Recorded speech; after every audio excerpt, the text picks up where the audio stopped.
Good morning, you two. Welcome to Talking Pop Culture with Jake D. This is November 20th, and we just got to have the opportunity to watch Chapter 12 of The Mandalorian.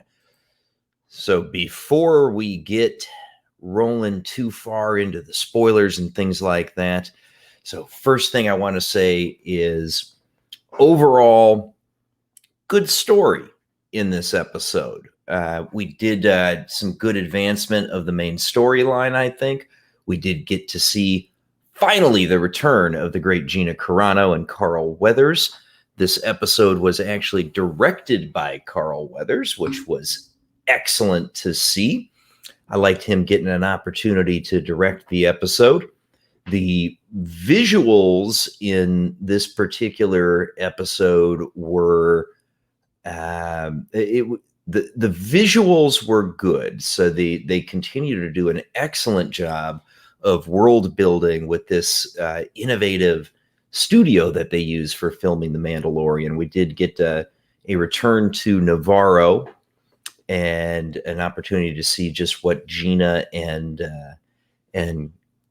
Carl have been up to since last season, and so the visuals were good. I was a bit disappointed in the effects this episode. So we got, in our opening scene, we did get to see some more aliens again, which is good. I like seeing aliens in my Star Wars. They were of the same species as Ponda Baba from the original Star Wars film. For anybody who's not familiar with the character name, that's one of the aliens that tussled with Luke in the Mos Eisley Cantina. Is one who looked kind of like he had kind of like the walrus tusks for a chin. So we saw a group of them, and they were actually in the Watch's old covert, and it looked like they were collecting some spoils and perhaps had the results of maybe some nefarious activity in it. And the effects, the costuming was a little bit rough on those guys. I was a bit disappointed in that. And there was also a little sort of ferret-like pet creature that you saw a couple, 3 times in the episode. It was done with practical effects, and it didn't look good. I'm not sure why that was much less believable than what we've seen in the past as far as the effects in this show goes. But that little ferret type creature just looked awful. I don't know what to say other than that. It just wasn't a good effort on that little guy.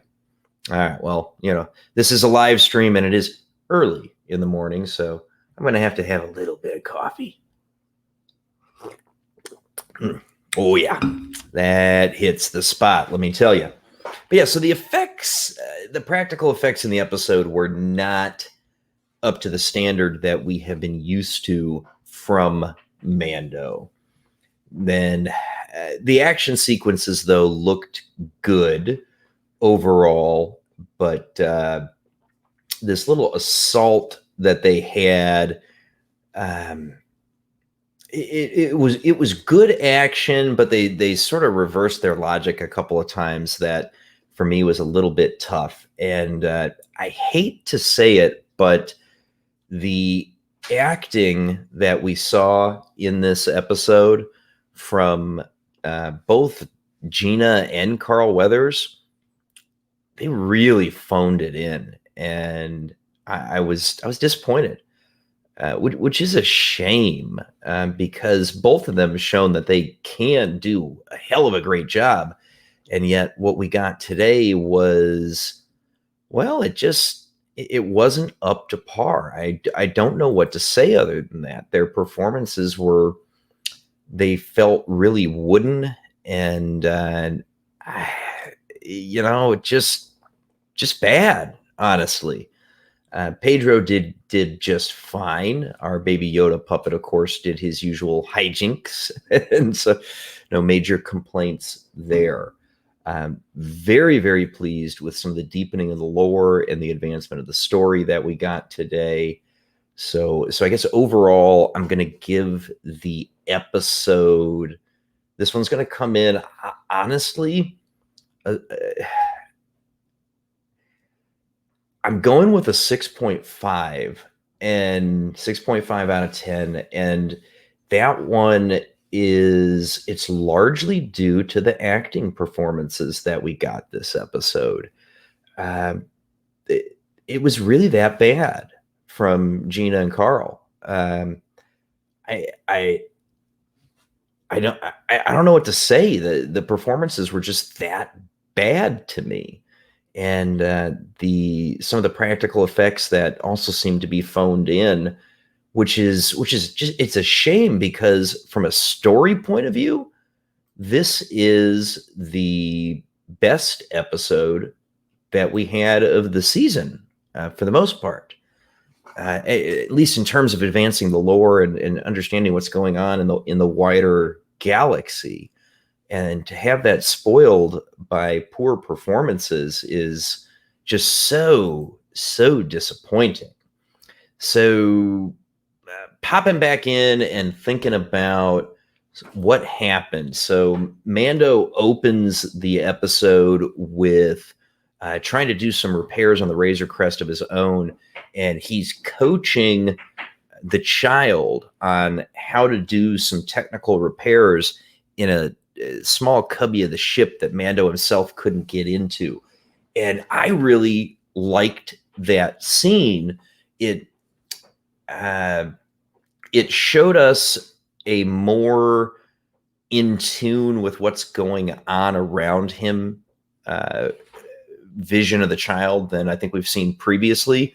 And definitely you find out that he knows a lot more about what's been going on. And that was good. I was glad to see that. He still can't communicate with Mando, but he's not that bad. And he's mostly understanding Mando's directions. But when the repair kind of proves to be a little fruitless, they say, hey, you know what? I'm never going to get to Corvus, which is where Ahsoka is, without getting the ship repaired. So they roll into Navarro, which is the home planet of Greef Karga, and we do have Cara Dune there as well.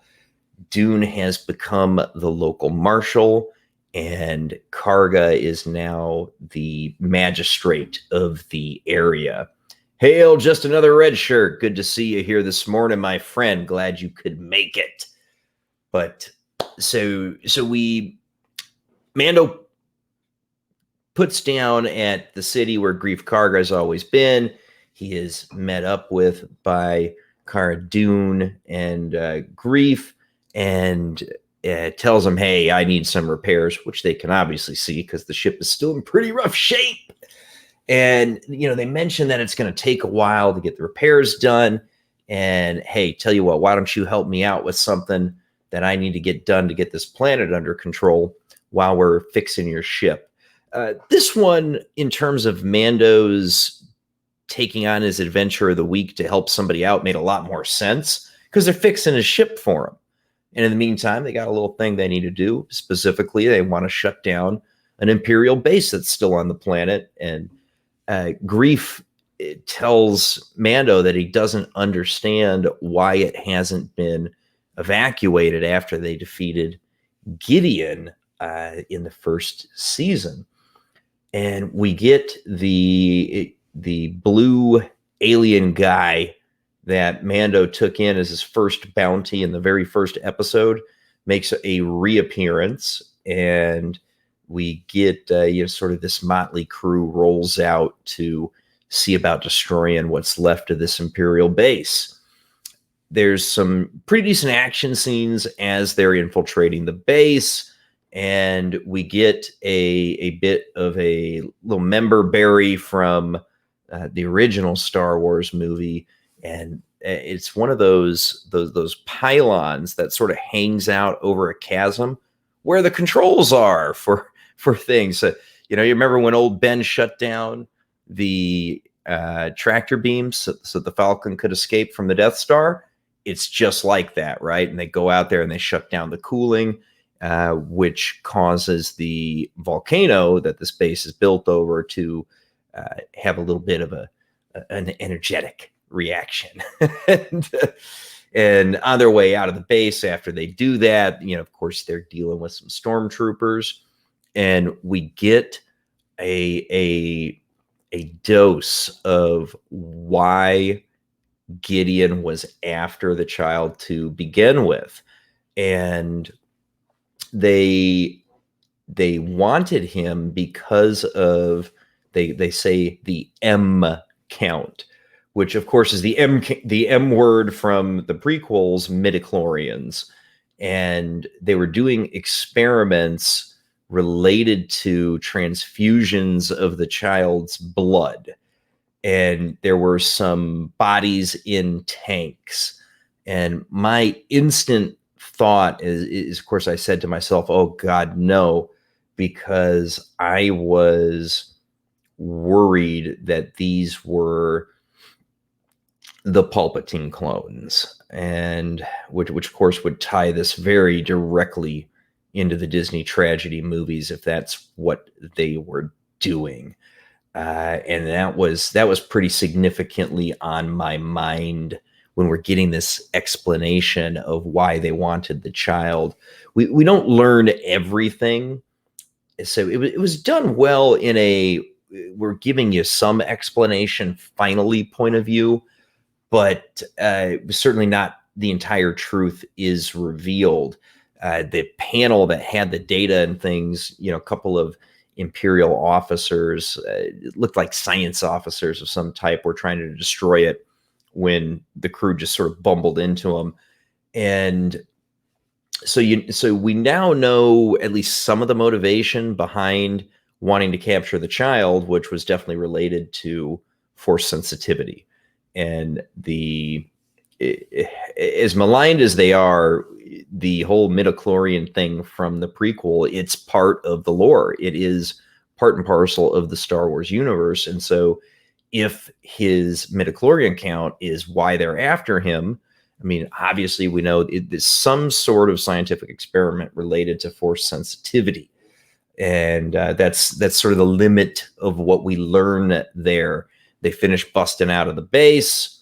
After they find out what's going on there, Mando jets off to get the child with his jetpack because he's a lot faster.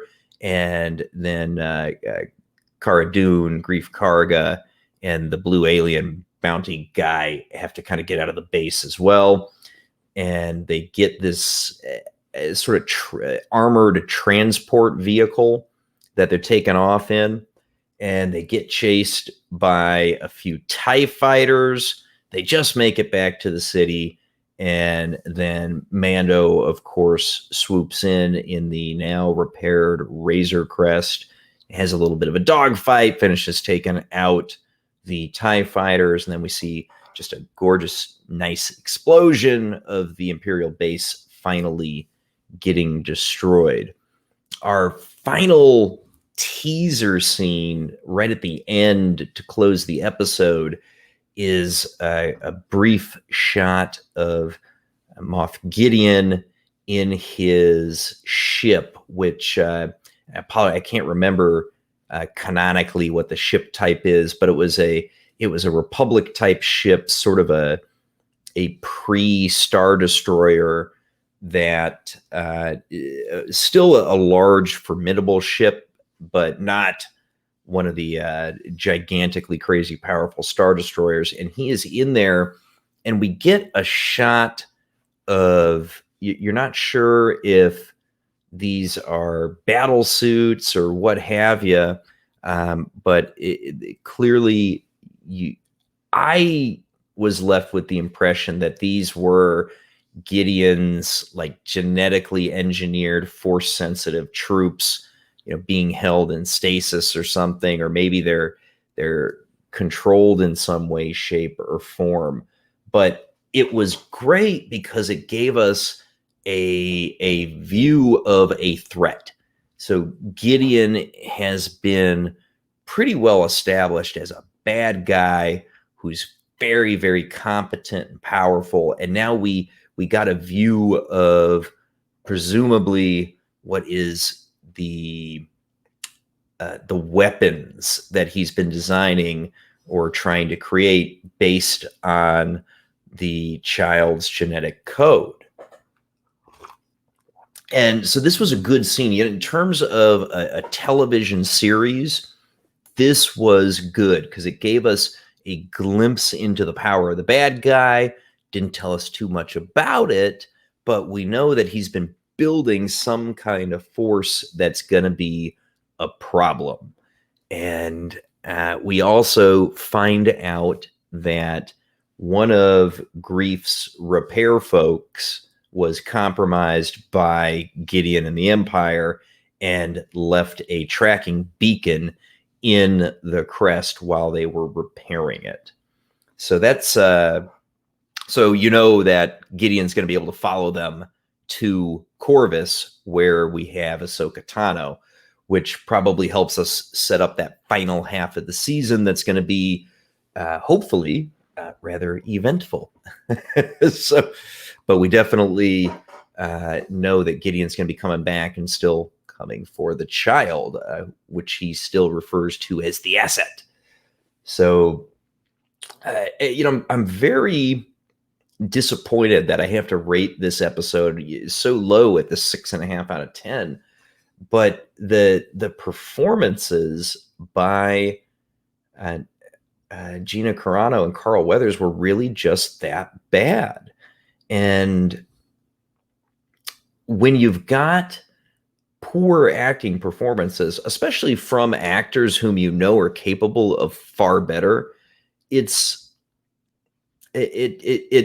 even when you've got a good story and good universe building that's happening, it makes it really tough to give the episode a good rating. If we had gotten the same level of performance out of Gina and Carl in this episode that we got from them in their appearances during season 1, I'm putting this at probably an 8 out of 10, maybe 8.5 out of 10 on my rating in the episode. But the rough wooden performances plus some clearly substandard physical effects that we got during the episode, they bring me down too much. They took me out of the experience enough that, this sort of 6.5 is where I've got to rate it, just because I felt like it